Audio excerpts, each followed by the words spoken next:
నాలుగోసారి ముఖ్యమంత్రిగా బాధ్యతలు చేపట్టిన తర్వాత ఏపీ ముఖ్యమంత్రి చంద్రబాబులో మార్పు స్పష్టంగా కనిపిస్తోంది.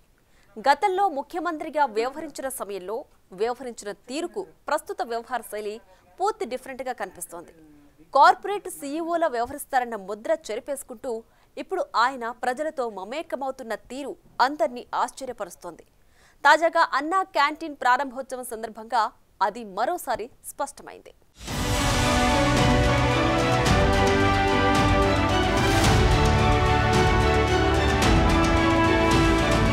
అధికారంలో ఉంటే ఎంతసేపు అధికారులతో సమీక్షలు, అభివృద్ధి అజెండాలు, పాలన వ్యవహారాలతో బిజీగా ఉంటూ రాష్ట్ర సీఈఓగా బ్రాండ్ వేయించుకున్నారు సీఎం చంద్రబాబు. ఉమ్మడి రాష్ట్రంలో 2 సార్లు, 2014లో విభజిత ఏపీ సీఎంగా 3వ పాలించినప్పుడు చంద్రబాబు వ్యవహార తీరు అలాగే కనిపించేది. విపక్షంలో ఉంటే మీడియా ముందుకు వచ్చినప్పుడు సుదీర్ఘ ప్రసంగాలు, పార్టీ రివ్యూ మీటింగ్లకే ఎక్కువ టైం కేటాయిస్తారన్న పేరుండేది.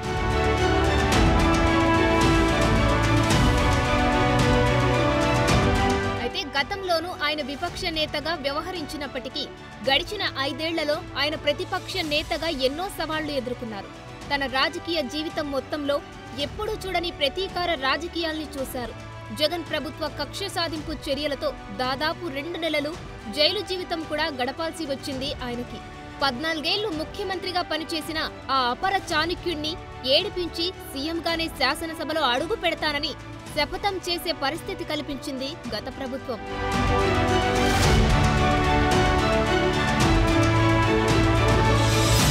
ఆ చేదు అనుభవాలన్నీ చంద్రబాబును చాలానే ప్రభావితం చేశాయన్న అభిప్రాయం వ్యక్తమవుతుంది. అందుకే బాబులో మార్పు ఎక్కువగా వచ్చిందంటున్నారు. గతంలో ఎక్కడికైనా వెళ్లేటప్పుడు షెడ్యూల్ ప్రోగ్రాంలపైనే దృష్టి పెట్టి అక్కడ చేసే పనుల మీదే ఫోకస్ పెట్టేవారు. ఇప్పుడు అందుకు భిన్నమైన పరిస్థితి కనిపిస్తుంది. తరచూ ఆయన కాన్వాయ్ ఆగడం, చుట్టుపక్కల ఉన్న వారితో మాట్లాడటం, యోగక్షేమాల గురించి ఆరా తీయడం కనిపిస్తుంది.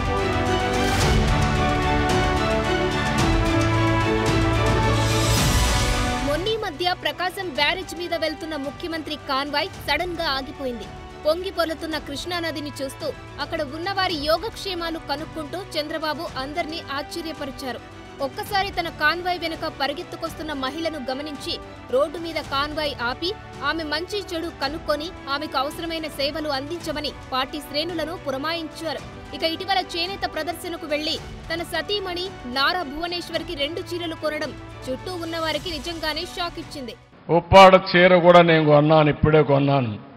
నేను ఎప్పుడు చీర కొనలేదు, కానీ మొట్టమొదటిసారిగా చేనేత కార్మికుల్ని ప్రోత్సహించడానికి మా మిస్సెస్ కూడా గుర్తొస్తే 2 చీరలు కొన్నాను. ఒకటి ఉప్పాడ, ఒకటి ధర్మవరం అని చెప్పి నేను మీకు తెలియజేస్తున్నా.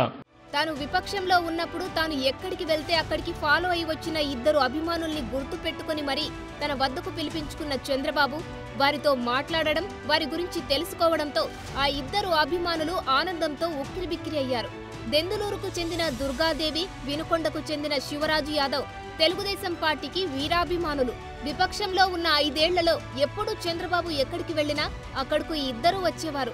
చంద్రబాబు అరెస్ట్ అయ్యి రాజమండ్రి జైల్లో ఉన్నప్పుడు కొన్ని రోజుల పాటు వారిద్దరూ అక్కడే ఉండడం గమనార్హం. వీరిని గుర్తు పెట్టుకుని మరి వారిద్దరిని చంద్రబాబు తన వ్యక్తిగత సిబ్బంది ద్వారా పిలిపించుకొని మాట్లాడారు.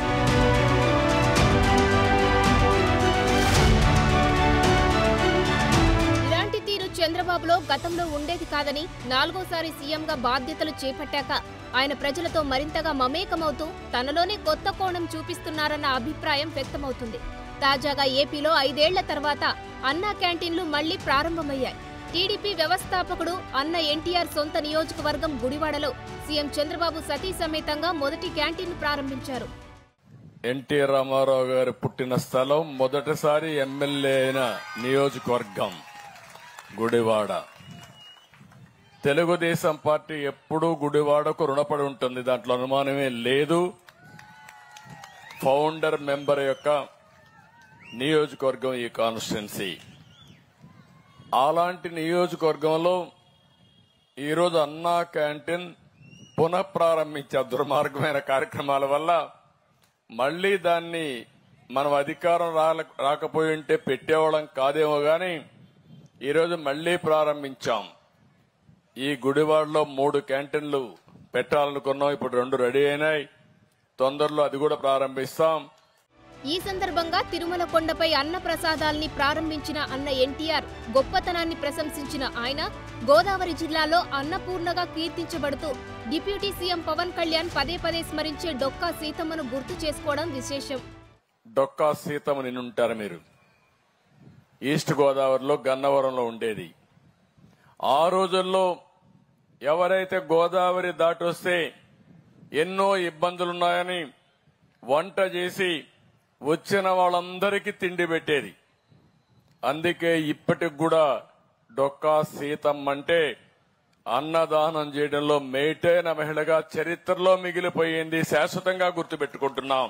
74 ఏళ్ల వయసు గల చంద్రబాబు ఇప్పటికే అంత యాక్టివ్ గా ఉండడానికి ఆయన తెల్లవారుజామున చేసే యోగా, తినే ఆహారంలో తీసుకునే జాగ్రత్తలే అంటారు. అలాంటి ఆయన గుడివాడ అన్నా క్యాంటీన్లో భువనేశ్వరితో కలిసి పలువురికి భోజనం వడ్డించి వారితో కలిసి భోజనం చేశారు. అక్కడ తనతో పాటు తింటున్న పేదల సమస్యలను అడిగి తెలుసుకుని వాటిని తన సిబ్బందితో నోట్ చేయించి పరిష్కరించమని ఆదేశాలిచ్చారు.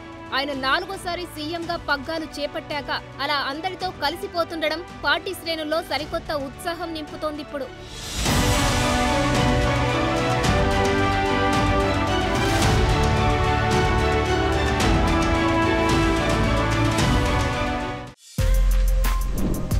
For more videos like this, subscribe Big TV channel.